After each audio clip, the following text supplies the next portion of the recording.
Hello everyone.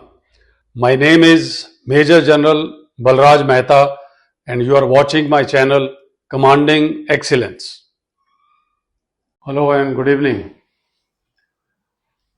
So this is the live video on parenting which I had promised you on last Sunday that we'll be doing every Sunday at 5 o'clock.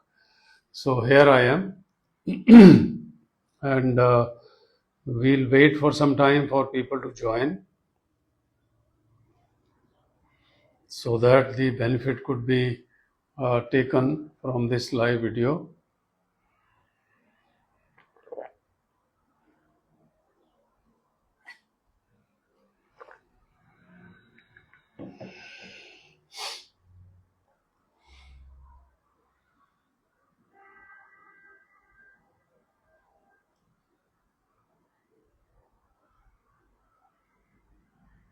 Okay, so here we go. Today I just want to talk about in brief about how to raise difficult children. You see, there is a possibility that a parent and a child may have a lot of difference of opinion. I am reminded of a kind of an anecdote that a child will think that his father knows nothing till the time he is about 18 or so, and by the time he gets married and he realizes that his father was right and he knew certain things about life and he could have been trusted with his wisdom and advice. At that time he already has a son who thinks that he is a fool. So this is how the child parent relationship has been working over time, and it is not the child's fault. It is the parents' efforts which are lacking to understand what the child needs. See, the child is new in this world and they are learning, they are experiencing things which senior people have already done it. So for child everything is new, and then a stage comes when he is into a hormonal change age group, and then so many things keep on changing, so many psychological effects are there, and at that time there is a need that a child should be heard out and child should be understood, and only then we can do certain guiding things. Otherwise, if we don't understand the child's viewpoint, any amount of guidance or discipline or enforcing rules will not work, because the child will become a rebel. Ultimately, he will get into a wrong company and then maybe, unfortunately, a lost case. So, any child can be difficult. Even young children can be difficult. Infants can be terrible. And because the point is, for infants, the only thing to convey or only means to convey their discomfort, their need, their irritation, their whatsoever is troubling them, only means available is crying. They don't understand anything else. They can't talk to you. They can't gesture. They can't explain. They can't write down the things and tell you. So how do they tell you? They tell you by crying. So the point is that if a child is crying, he is cranky, he is not listening to the any pacifying behavior of the parent, or a talk, or any lullaby, or any milk, or any eatables, then there is something troubling him. So we have to understand, try and see how and why a child is cranky. But when the children grow up little bit, 4 years onwards, 3.5 years, 3 years onwards, when they can indicate what is troubling them, so that is something which the parent has to be careful in trying to understand the child's cranky behavior and then try to resolve the situation. But the problem comes when the children become teenagers or pre-teenagers, about 11, 12 years onwards. So the point is that a child, if is difficult, a difficult child doesn't mean child who fights with you, or who shouts at you, or who gets angry and breaks things, or he runs out of the house, doesn't come back, or he fights with his children, with other children. The issue is that a difficult child may be the one who doesn't listen to you, who doesn't follow the rules of the household, who doesn't do his homework properly, who is not doing well in school, who doesn't want to go to school, who doesn't want to get up when he's supposed to get up, he doesn't want to eat what healthy food you're offering him or her.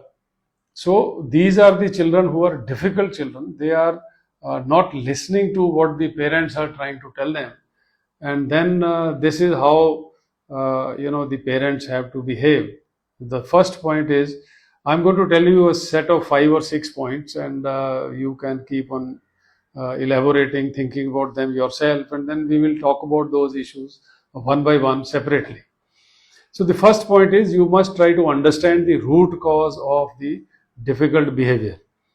As I was telling you, young children, they do not have any other means but crying. But then, you should be able to understand if he's crying because of hunger, if he's crying because of his nappy rash, is he crying because he's wet, is he crying because he is cold or too hot, or is he crying because he needs the comfort of the mother, somebody has been missing for a long time.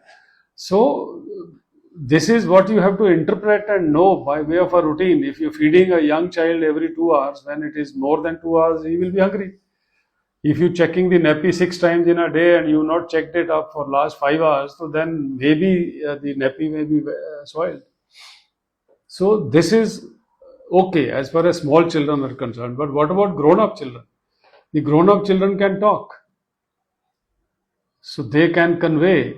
But if you are not willing to listen, or if you are giving an impression that you don't want to listen, or you're not interested, or it doesn't matter to you, so the child will not open up.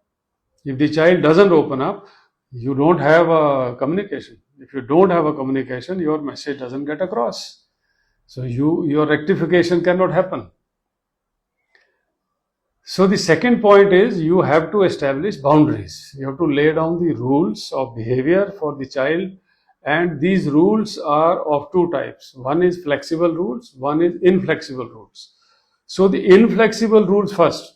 Inflexible rules are the rules which concern the physical safety, the health, the social behavior, the following the law of the land, and also society norms to be obeyed, and the family values to be maintained. So these are inflexible. The flexibility can be that, okay, you want to be awake for some more time, good enough. If you want to go out on Saturday and stay out till 1 year beyond your curfew, is okay.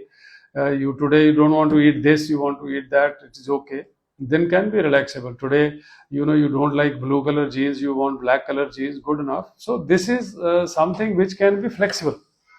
But you have to have the boundary that this behavior outside this boundary is not tolerable, not acceptable. But then yet there may be times when this kind of a behavior will continue or will happen.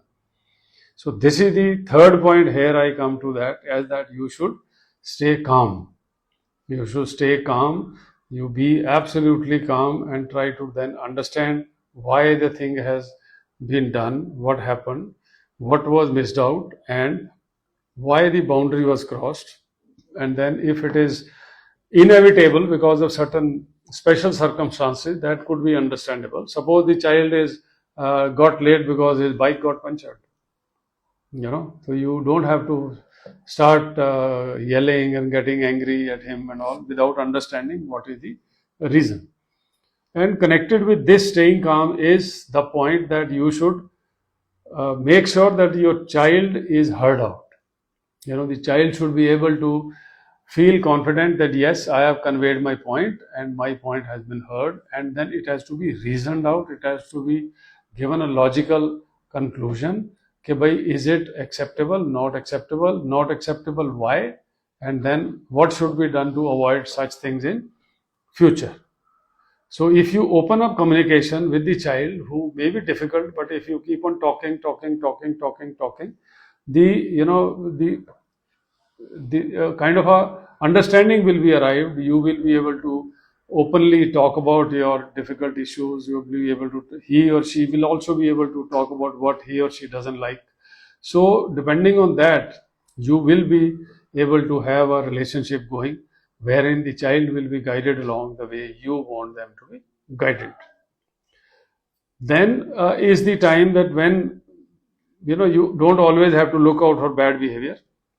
There is a very good book out there, well done. You should try and get hold of it. It is detailing how in the 60s and 70s the whale training and the dolphin training was started, and how they were encouraged to follow the commands and learn the commands. And then the main theme was to ignore the bad behavior and to reward the good behavior. Now, in case of your children, you cannot totally ignore the bad behavior, but the point is that you must catch them doing something right and reward them for having done something right. And the last thing is that you have to explain to them, as I was telling earlier, be calm, stay calm, reason it out, explain, let them know your sensitivities, your point of view, pluses and minuses of the behavior that you are trying to tell them. And that is how you should be able to get across the point. And I'm sure if you maintain your calm and you keep on interacting with people over a period of time, you will be able to ensure that you have a very good relationship with your children. And जो difficult और अड़ियल behavior है वो धीरे धीरे धीरे धीरे कम होता जाएगा. But you have to give respect to the personality of the child. You have to appreciate his individuality, and you have to give a little bit of a leeway so that he can operate outside your boundaries to some extent without harming himself or without harming the societal norm and the peace of the household. So this is all from my side today, and wish you all the very best. Take care, have a good evening, and Jai Hind.